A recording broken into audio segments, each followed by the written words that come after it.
കുതിരസവാരി അല്ലാണോ? അതാണെങ്കിൽ എനിക്ക് പേടിയാ. പുല്ല് സ്പീഡിൽ പോകും. ഒട്ടകാന്ന് കയറുന്നത് ഇങ്ങനെ ഉച്ച പോലെ പോകുന്നതല്ല.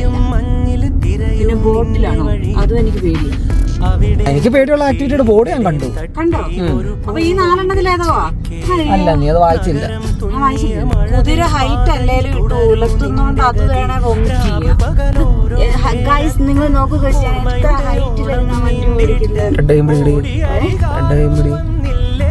അത് കാണിക്കണ്ടേ? നല്ല മണമായിരുന്നു. പിടിക്കാൻ ഉദ്ദേശിച്ചായിരുന്നു. അപ്പൊ നീ പറഞ്ഞു, അപ്പൊ നിന്നെ അനുസരിച്ച് ഫീലായി. അതിന് അതല്ല ആ സാധനത്തെ തന്നെ ഇരുന്ന് പോണോ? അതെനിക്ക് പേടിയാ.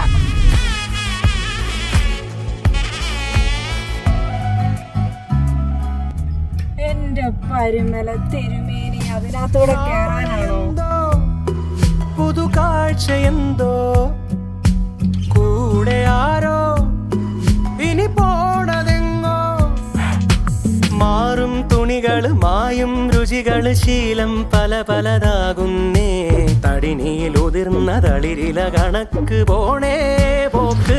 രാവ് പകലോരോ നേരത്ത് ഓർമ്മയുടെ ഓളം നീന്തിയിട്ട് ഓടിയരികാരോ വന്നില്ലേ. മിഴിയൊന്നു തിളങ്ങിയില്ലേ. ഹലോ ഗൈസ്, ഒരു കാര്യം പറയാനുണ്ട്. ഈ പാലം 1000 feet മുകളിലാണ് നിൽക്കുന്നത്. 1000 feet ലെവലിന് മണ്ടയ്ക്കാണ്. എൻ്റെ പെണ്ണുപിള്ളയ്ക്ക് പറഞ്ഞു ഒരു പേടിയില്ലാതെ നടക്കാനെന്ന്.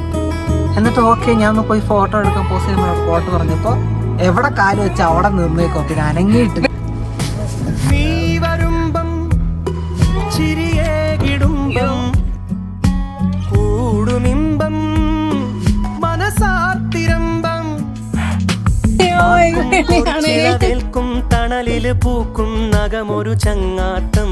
കനവുകൾ കൊരുത്ത ചിറകുകൾ വിരിച്ചു തീരാ പോക്ക്. രാവ് പകലോരോ നേരത്ത് ഓർമ്മയുടെ ഓളം നീന്തിയിട്ട് ഓടിയരികാരോ വന്നില്ലേ. മിഴിയൊന്നു തിളങ്ങിയില്ലേ. പുലരാൻ നേരം ജനവാതിൽക്കൽ പുതുതായെത്തും കിളി ചൊല്ലി. അറിയാൻ നാട്ടിൽ പൊഴിയും മഞ്ഞിൽ തിരയൂ നിന്റെ വഴി.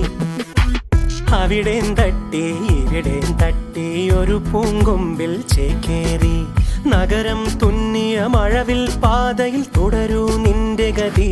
രാവ് പകലോരോ നേരത്ത് ഓർമ്മയുടെ ഓളം നീന്തിയിട്ട് ഓടിയരികാരോ വന്നില്ലേ. മിഴിയൊന്നു തിളങ്ങിയില്ല.